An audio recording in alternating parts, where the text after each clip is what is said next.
In this part 2 of Felting Fun Across Kyrgyzstan, we started inside a yurt, and everywhere we looked we could see beautiful decorations and wool art and felting.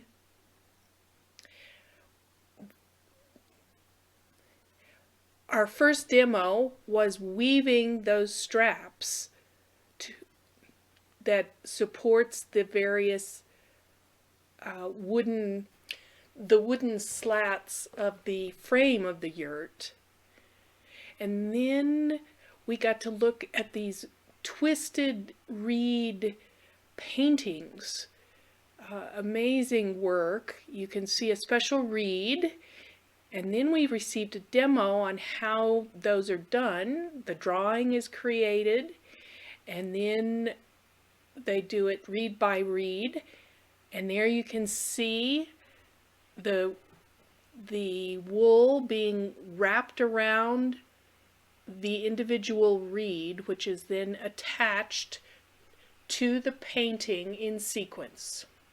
Now we've shifted gears and we're learning about the Kyrgyz traditional method of felting. We saw them start with the raw wool, and then they have to beat it. Oh, same here, but Any volunteers? There goes the beating with metal poles. And then we got to add some pieces to the border. I even joined in the fun. And then we got some more help from the experts. And now we're ready to roll it up inside one of those reed mats. And it gets coated in water. And then it gets rolled up in plastic. And we have to wrap it tightly.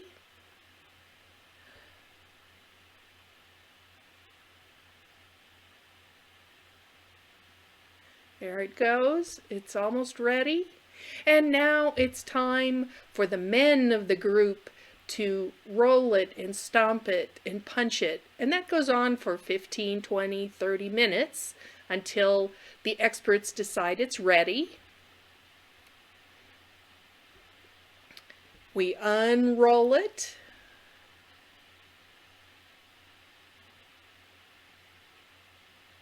Sometimes it gets a little tight. There we go. Unroll.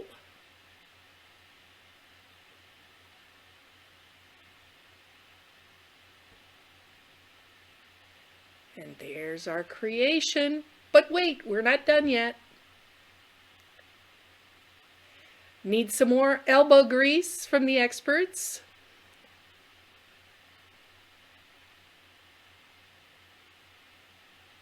There we go. Lovely, lovely. More rolling with just the felt.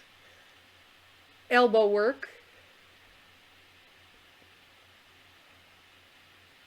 Sort of like kneading bread, only with your elbows. And then we're ready to fold it up and get it ready for washing. There's that nice liquid soap.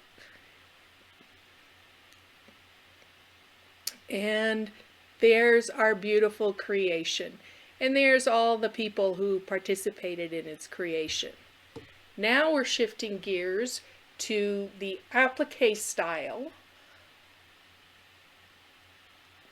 First the pattern is created. Traditional patterns. And then they're cut out. And then the patterns are stitched together with contrasting colors. Yeah, today somebody asked what these people do in winter. So in winter people are busy this. By hand, of course. And then for a final decorative stitch, they often use a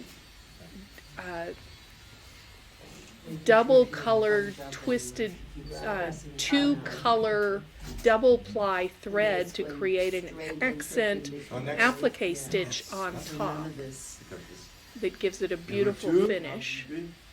Different.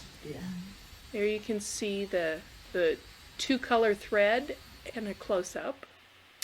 This is another close-up shot of those reeds and how they're used on a yurt. And there's some of those applique patterns. These were taken when we helped assemble a traditional yurt.